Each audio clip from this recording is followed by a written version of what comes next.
So let's start by looking at parallel lines. How can we figure out the relationship between the gradients between these? Let's remember our formula for gradient. M is equal to rise over run. So we'll be looking visually at the gradient of these lines. Let's look at the gradient of this first line here. If the gradient is rise over run, we need to know how much it goes up compared to how much it goes across. So if you look at these points, we can see that it goes up 1 and it goes across 2. Up 1, across 2. Up 1, across 2. So the rise is 1 and the run is 2, which means then that the gradient is 1/2. Let's look at this other line here that is parallel to the first one. It goes up 1 and across 2. Up 1 and across 2. All the way up 1 and across 2. So its gradient is also 1/2. So that is the relationship we have discovered between parallel lines. And that is that they have the same gradient. If we call the gradient of the first line M1 and the gradient of the second line M2, then mathematically it can be stated as M1 is equal to M2. Let's now look at perpendicular lines. Again, we use the formula M equals rise over run. So let's look at the gradient of this first line here.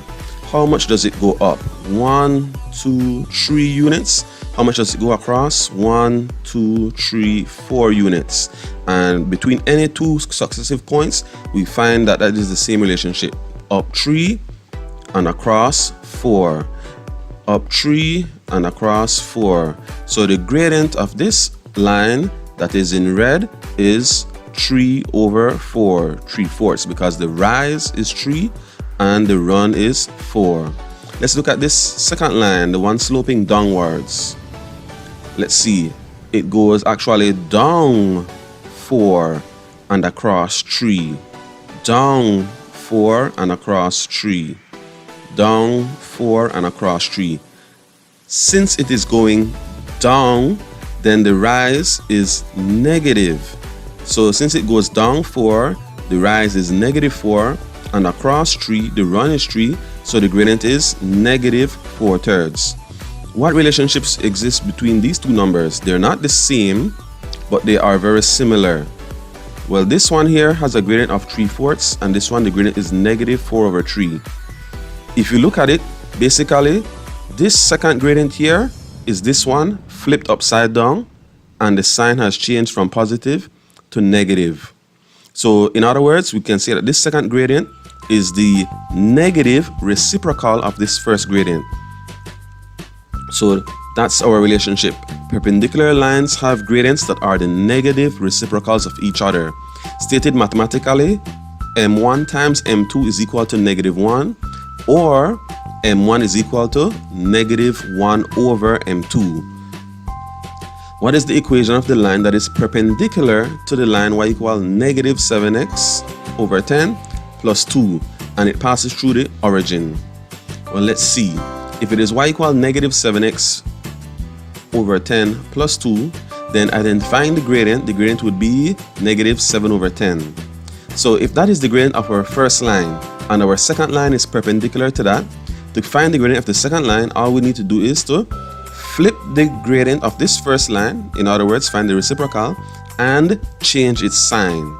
So if I flip it, it will become 10 over 7, and if I change the sign, it goes from negative to positive.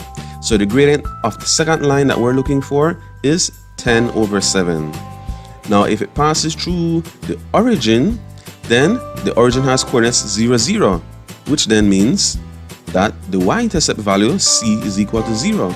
So our answer for our second line is simply y equals to 10x over 7.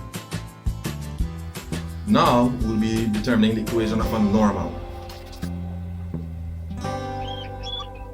So here, normal doesn't mean, oh, what we always do. What is normal for everybody? No, normal means perpendicular. Okay, so we will be using what we know about perpendicular lines on the Cartesian plane. Let's get more into an example.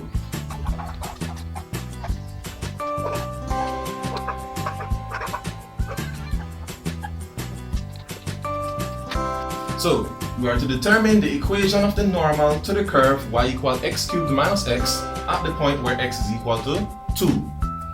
So to do this, we have to first find the gradient of the curve at the point where x equals 2, then find the gradient of the tangent line, use that gradient to determine the gradient of the normal, and then we can find the equation of the normal. So our final answer that we're looking for is something like y equal mx plus c, right? But before we get to that, we have to determine the gradient of the normal.